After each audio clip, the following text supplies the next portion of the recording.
Welcome guys to another tutorial. Finally, iOS 17 is released with a bunch of new features.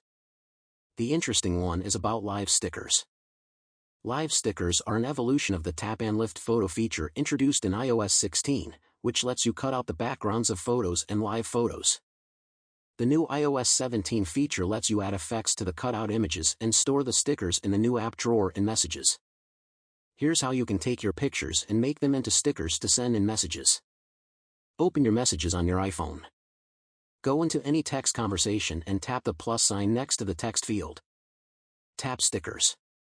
Tap the folded over circle near the top right corner of the Stickers app. Tap the large plus sign. This will open your photos. Select which photo or live photo you want to make into a sticker.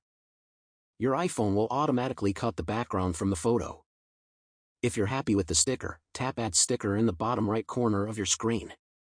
Your live sticker will be automatically added to the Stickers app in Messages, and you'll be given the options to rearrange, add effect or delete your live sticker within the Stickers app. Tapping Add Effect will put an effect on your sticker, like a white outline, to make it really look like a sticker.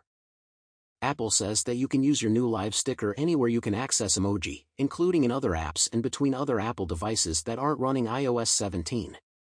So guys, that is essentially how you can make a live sticker on iOS 17. For more tutorials, follow our channel. See you in the next one.